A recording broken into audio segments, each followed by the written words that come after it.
Friends, இன்றைக்கி நம்ம வந்து இந்த வயலட் ட்ராகன் கப்பியோட டேங்கை தான் வந்து கொஞ்சம் கீழே இருக்க டஸ்ட் மட்டும் க்ளீன் பண்ண போகிறோம். டஸ்ட்டு மட்டும் க்ளீன் பண்ணிட்டு இதில் கொஞ்சம் மேல் இருக்குது, அதை மட்டும் நம்ம தனியாக பிரித்து வைக்கணும்.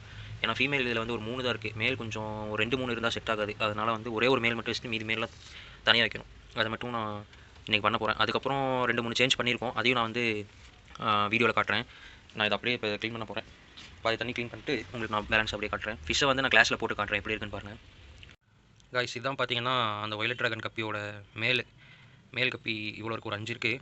பட் இதில் ஒரு 2-3 ஃபிஷ் வந்து 2 ஃபிஷ் வந்து லைன் மாறி இருக்கும் போல இருக்குது. கொஞ்சம் டிஃப்ரெண்ட், அதாவது உங்களுக்கு பார்த்தாவே தெரியும் கொஞ்சம் டிஃப்ரெண்ட்டாக இருக்குது. நம்ம கரெக்டாக என் ஃப்ரெண்டே ஒருத்தர் இருக்கார், அவர்கிட்ட கேட்டுட்டு இதில் எது வந்து ஆட் பண்ணலாமோ அதை மட்டும் ஆட் பண்ணால் தான் கரெக்ட் லைன் கிடைக்கும். ஏன்னா நம்ம மற்ற மீனை ஆட் பண்ணோம்னா மற்ற லைன் இந்த டிஃப்ரெண்ட்டாக வந்து ரெட் கலர் ஒன்று இருக்குது, அதை ஆட் பண்ணோம்னா அப்புறம் லைனே மாறிடும், நமக்கு செட் ஆகாது. மற்ற எல்லாமே ஒரே மாதிரி தான் இருக்குது கிட்டத்தட்ட.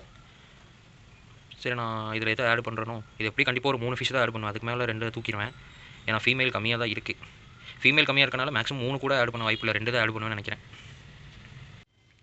ஃப்ரெண்ட்ஸ், இதான் பார்த்தீங்கன்னா அந்த கப்பியோட ஃபீமேல். ஒரு 3 ஃபீமேல் தான் இருக்குது ஓரளவுக்கு. அதுவும் வந்து ஒன்று தான் வந்து நல்லா பெருசாக இருக்குது. இனி 2 வந்து ஓரளவுக்கு அடல்ட் சைஸில் இருக்குது. ஒன்று தான் வந்து நல்ல பேரண்ட் சைஸில் இருக்குது, இன்னொன்று வந்து குட்டி. அதனால் நம்ம வந்து ஒரு 2 மேல் மட்டும் இதில் ஆட் பண்ணிக்க வேண்டியது தான். ஃபர்ஸ்ட் நம்ம வந்து இந்த 4 ஃபிஷ் தான் விட போகிறோம் அந்த டேங்க்கில். 2 மேலு 2 ஃபீமேலு. டேங்க்லேயும் வந்து வாஷ் பண்ணிட்டேன், தண்ணி சேஞ்ச் பண்ணி கீழே இருக்க அழுக்கெல்லாம் எடுத்துகிட்டு புது தண்ணி ஊற்றிருக்கேன். இது கொஞ்சம் சாஞ்ச மாதிரி இருக்கும், ஏன்னா கீழே கல் வச்சு தான் பேஸ்ட் பண்ணியிருக்கேன். ஏன்னா இதோட டெப்த்துக்கும் தண்ணிக்கும் இதுக்கு ஒரு டெப்த்துக்கும் அப்படியே இந்த சைடு பார்த்திங்கன்னா அந்த லைனே இருக்காது, அந்த அளவுக்கு தான் கொஞ்சம் சாஞ்சு தான் இருக்கும். அதனால் ஃபுல்லாக போட்டாச்சு. இதில் வந்து நிறையா வேர் இருக்குது, அந்த மணி பிளான்ட்டோட வேர். அது போக இங்கே தனியாக சைடில் வேறு ஒன்று வளர்ந்துட்டுருக்கு. இது வேறு லென்த்தாக போயிட்டே இருக்குது. அதனால் கீழே எல்லாம் பார்த்திங்கன்னா இலை வந்து சின்னதாக தான் இருக்குது. ஆனால் அப்படியே மேலே போக போக இலையோட சைஸை பார்த்திங்கனாவே தெரியும். இதெல்லாம் அதுக்கு மேலே நல்ல பெருசாக இருக்குது, இதெல்லாம் நல்ல பெருசாக இருக்குது. இது அப்படியே கீழே பார்த்திங்கன்னா குட்டியாக இருக்குது. சரி, இதில் ஃபிஷ் ஆட் பண்ணிட்டு அடுத்து வந்து இதில் நம்ம வந்து மாஸ்கோ ப்ளூ மாஸ்கோ க்ரீனோட மேல் மட்டும் வச்சுருந்தோம். அந்த மேல் கூட தான் இப்போ இந்த கப்பியோட மேலையும் கொஞ்சம் ஆட் பண்ணியிருக்கோம். இந்த வயலட் ட்ராகன் கப்பியோட மேலும் வந்து ஒரு 2-3 மேல் இருக்கும் உள்ள, 3-4 இருக்குது. அதையெல்லாம் தூக்கிட்டு போயிட்டு தான் இங்கே நம்ம நார்மல் கப்பியோட மேலாம் வச்சுருந்த டேங்க் இப்போ எதுவும் இல்லை, காலியாக தான் இருக்குது. அதை வாஷ் பண்ணிட்டு இவனுங்களெல்லாம் தூக்கி அதில் போட்ட வேண்டியது தான். ஏன்னா அவங்களெல்லாம் நான் அந்த சைடு கொடுத்துட்டேன், அந்த தாமரை செட்டப் பண்ணனால அந்த டேங்க்கில் போட்டாச்சு. அதனால் இப்போதைக்கு இவங்களை தூக்கி அதிலே விட்ற வேண்டியது தான்.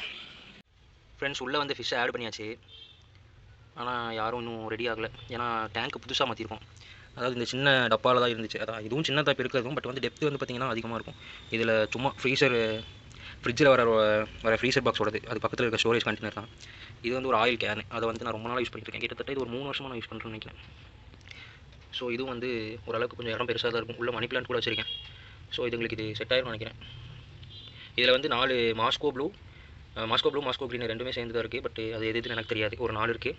அதுபோக அந்த வயலட் ட்ராகன் கப்பியோட ஃபீமேல் மட்டும் ஒரு 4, மேல் மட்டும் ஒரு 4 இருக்குது. அதை வந்து கொஞ்சம் லைன் மாறி இருக்கனால நான் தனியாக வச்சுருக்கேன். செட் ஆச்சுன்னா பார்க்கலாம், அப்படி இல்லைன்னா வந்து நம்ம அந்த நார்மல் கப்பி வச்சுருக்க டேங்க்கில் தூக்கி போட்ட வேண்டியதான். அடுத்து பார்த்திங்கன்னா நம்மளோட மாஸ்கோ ப்ளூ க்ரீனோட டேங்க்கு, அதை வந்து நம்ம க்ளீன் பண்ணணும். க்ளீன் பண்ணுறதுக்கு முன்னாடி உள்ள குட்டி இருக்குது, கொஞ்சம் குட்டிகளை வேறு பிடிச்சி போடணும். ஏன்னா ரொம்ப நாளாக இதுலேருந்து எடுத்தே போடல. 2-3 குட்டிகளை சாப்பிட்டுருச்சு போல இருக்குது. 2-3 இல்லை, மேக்ஸிமம் சாப்பிட்ருப்பானுங்க. எப்படியும் இருக்கிறதையாவது தூக்கிட்டு போய் குட்டி இருக்க டேங்க்கில் விடணும். ஸோ இதில் மொத்தம் எவ்வளோ குட்டி இருக்குன்னு கலெக்ட் பண்ணிவிட்டு உங்களுக்கு சொல்கிறேன். காய்ஸ், நான் எதிர்பார்த்த மாதிரி இதில் ஒன்றும் பெருசாக நிறைய குட்டி இல்லை, ஒரு 5-6 தான் இருக்குது. மேக்ஸிமம் எல்லாத்தையுமே சாப்பிட்டாங்க போல். இந்த ஃபிஷ்ஷு உங்களுக்கு இதில் பார்த்தா தெரியும், நல்லா கலர் தெரிஞ்சுது எனக்கு வெயிலில் வரும்போது. பட் இப்போ தெரில, ஒரு நிமிஷம் இருங்க.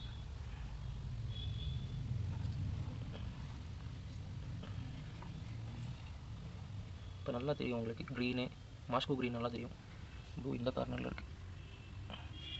ப்ளூ நீங்கள் பார்த்தீங்கன்னாவே தெரியும், நல்லா வெயிலில் இருக்கும்போது நல்லா ரிஃப்ளெக்ட் ஆகுது கலர் இந்த ஃபிஷ்ஷுக்கு. 2 மாஸ்கோ க்ரீன் இருக்குது, ஒரு மாஸ்கோ ப்ளூ இருக்குது. இப்போ நான் ஒன்றா ப்ளூ எடுத்துடணும், இல்லைனா க்ரீன் 2 எடுத்துகிட்டு வேறு ஏதாவது ப்ளூ இருந்துச்சுன்னா ஆட் பண்ணணும். ஏன்னா இந்த செட்டப்பில் வந்து நான் இப்போ அடுத்த பேட்ச் குட்டியிலேருந்து எடுக்கிறது வந்து ஒரே லைனாக எடுக்கலான்னு பிளான் பண்ணியிருக்கேன். ஏன்னா 2 மாற்றி விட்டோம்னா நமக்கே கன்ஃபியூஸ் ஆகுது. அதனால் ஏதாவது ஒன்று அப்படி தான் மாற்றி வைக்கணும். ஃபஸ்ட்டு என்னென்ன அவைலபிள் இருக்குதுன்னு பார்த்துட்டு, இவனுக்கு இப்போ தான் ஓரளவுக்கு மேலே நீந்தி வரானுங்க. இவனில் ஏதாவது இருப்பானுங்க, கண்டிப்பாக ப்ளூ இருக்கும்னு நினைக்கிறேன். பார்ப்போம், இல்லைனா க்ரீன் ஏதாவது ஒன்று இருந்தாலும் க்ரீன் ஒன்று எடுத்து போட்டுடலாம், ப்ளூ தூக்கி தண்ணி வச்சிடலாம்.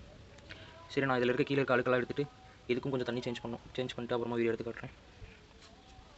ஃப்ரெண்ட்ஸ், நம்ம வந்து இப்போ மாஸ்கோ க்ரீன் தான் வந்து 2 பேர் வந்து 3 மேல் வந்து இதில் விட்டுருக்கோம்.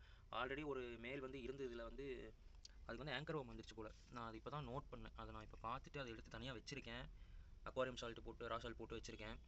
ரெக்கவர் ஆகுமான்னு தெரியல. அதுவும் மாஸ்கோ க்ரீன் தான். அதனால் அதை வந்து இந்த தனி டேங்க்கில் வச்சாச்சு. தண்ணி கம்மி பண்ணிட்டு புதுசாக கொஞ்சம் தண்ணி ஆட் பண்ணி ராக் சால்ட் போட்டு தனியாக வச்சுருக்கோம். அது ரெடி ஆயிடுச்சுன்னா ஓகே, அப்படி இல்லைனா கொஞ்சம் கஷ்டம் தான். அதனால் இன்னும் 2 மாஸ்கோ க்ரீன் இருந்தனால அதை வந்து இதில் ஆட் பண்ணியாச்சு. தண்ணி மாற்றியாச்சு, இதில் தண்ணி மாற்றி சால்ட் ஆட் பண்ணியாச்சு. ஸோ இது பர்ஃபெக்டாக இருக்குது இப்போதைக்கு எனக்கு இந்த ஃபிஷ் மட்டும்தான் பிரச்சனை.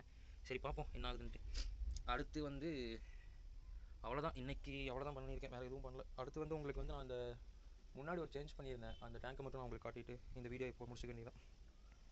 காட்ட மறந்துட்டோம். இதுதான் வந்து நம்மளோட அந்த மாஸ்கோ க்ரீனு அப்புறம் மாஸ்கோ ப்ளூ அந்த கப்பியோட ஃப்ரைஸு. இது வந்து ஓரளவுக்கு நல்லா க்ரோத் இருக்குது. 2-3 மட்டும் நல்லா பெருசாக கொஞ்சம் வளர்ந்துருக்கு. அதுங்களை மட்டும் தனியாக எடுத்து போடலாமா இல்லை கொஞ்சம் வளர்ந்ததுக்கப்புறம் தனியாக எடுத்து போட்டுக்கலாமான்னு பார்த்துட்ருக்கேன். பார்ப்போம் அது என்னென்னு பார்த்துட்டு நெக்ஸ்ட் டே அப்புறம் அதை பிளான் பண்ணிக்கலாம். இதான் ஒரு ஃப்ரைஸ், இது பர்ஃபெக்டாக இருக்குது. ஓகே, இப்போ நம்ம போய் அந்த இடத்த பார்த்துட்டு வந்துடுவோம். அதுலேயும் வந்து இதுவும் காட்டணும் உங்களுக்கு. என்னென்னா நம்ம வந்து இதில் வந்து ஃபஸ்ட்டு எந்த பிளான்ட்டும் ஆட் பண்ணாமல் வச்சுருந்தோம். இந்த தாமரை செடி வந்து அங்கே இருந்துச்சு, முன்னாடி ஒரு டப்பாவில் வச்சுருந்தேன். இப்போ வந்து அதை எடுத்துகிட்டு வந்து இங்கே வச்சிட்டேன். ஏன்னா இது கொஞ்சம் வளர ஆரம்பிச்சிருச்சு, சூரிய வெளிச்சம் வேணும், வெளிச்சம் இருக்கணுன்றனால எடுத்துகிட்டு வந்து இந்த மாதிரி ஒரு பிளாஸ்டிக்கில் ஒரு நெட்டு வாங்கி மேலே க்ளோஸ் பண்ணிட்டேன். ஏன்னா எப்படி இருந்தாலும் ஏதாவது ஒன்று வீட்டில் வேறு பூனை இருக்குது, கண்டிப்பாக வாய் வைக்கும். அதனால் இதை போட்டு க்ளோஸ் பண்ணிட்டேன். இதில் வந்து கரெக்டாக ஒரு லீஃப் வந்துருக்கு, 2 மேலே ஒன்று இருக்குது, இங்கே ஒன்று முளைச்சிட்ருக்கு, 1 2 மொத்தம் ஒரு 4-5 லீஃப் வந்துருக்கு. பார்ப்போம் இது எவ்வளோ நாள் கழித்து க்ரோத் வருதுன்ட்டு. இதே மாதிரி இன்னொன்று செட்டப் பண்ணி வச்சுருக்கேன், அதையும் இப்போ காட்டுறேன். இதை க்ளோஸ் பண்ணிட்டு போய் செட்டப் இங்கே தான் இருக்குது ஃப்ரெண்ட்ஸ். இது வந்து பார்த்திங்கன்னா நம்ம நார்மல் கப்பி மேல் வச்சுருந்தோம்ல, அந்த மேலும் அதுக்கப்புறமா அது மட்டும்தான் இருக்குது. அந்த மேல் கூட கொஞ்சம் இந்த டப்பா வந்து முன்னாடி இருந்துச்சு, அதில் இருந்த ஃபீமேலாம் எடுத்து தனியாக வச்சுட்டு மேல் மட்டும் அப்படி இதுக்குள்ள வச்சிட்டோம். இப்போ வந்து இதில் வந்து தாமரை விதை போட்டிருக்கோம். மேபி அது எப்போ வரும்னு தெரில, எப்படி ஒரு 10 நாள் கிட்ட ஆயிரும்னு நினைக்கிறேன். இதுலேயும் கிட்டத்தட்ட ஒரு 25-30 மேல் கப்பி மட்டும் இருக்கும். இதையும் வந்து வச்சிருக்கோம். இதுக்கு பக்கத்துலேயே தான் இது இந்த செட்டப்பும் வச்சிருக்கோம். ஆக்சுவலாக இதுதான் இங்கே இருந்துச்சு ஃபஸ்ட்டாக, இது வந்து இப்போ தான் தூக்கிட்டு நான் ஷிஃப்ட் பண்ணி வச்சிருக்கேன் தனித்தனியாக இருக்கனால. இதில் வந்து கத்திரிக்காய் செடி தான் அது, ஆனால் நல்லா புதர் மாதிரி வளர்ந்து கிடக்குது. இது வந்து பிளான்ட்டுக்காக அப்படியே விட்டேன், இந்த டக் ஃபீடுக்காகவும். இதில் வந்து மேக்ஸிமம் குட்டி தான் இருக்குது, ஆனால் இது எந்த ஃபிஷ்ஷோட குட்டின்னு எனக்கு தெரியல. எனக்கு தெரிஞ்சு ஃபேன்சி கப்பியோட குட்டியாக தான் இருக்கும், கிராஸ் ஃபீல்டில் வந்ததாக தான் இருக்கும். வளர்ந்ததுக்கப்புறம் தான் தெரியும். இதுலேயும் வந்து குட்டி கொஞ்சம் தெரியும் உங்களுக்கு பார்த்தீங்கன்னா. இதுலேயும் குட்டி இருக்குது, குட்டியும் பிளான்ட் மட்டும் வளர்ந்துட்டுருக்கு. அவ்வளோதான். இதை மட்டும் தான் நான் சேஞ்ச் பண்ணி வச்சுருக்கேன். ஏன்னா இதில் ஃபஸ்ட்டு தான் இதில் வச்சுருந்தேன், தாமரை செடி வச்சுருந்தேன். பட் அது வந்து சின்னதாக இருக்கனால இதில் தூக்கி இப்போ மாற்றி வச்சாச்சு. இப்போ இதில் தான் வந்து தாமரை செடி இருக்குது, கப்பியும் வச்சுருக்கோம். சரி ஓகே ஃப்ரெண்ட்ஸ், அவ்வளோதான் சேஞ்சு. இதுக்கப்புறம் நெக்ஸ்ட் வீடியோவில் பார்ப்போம்.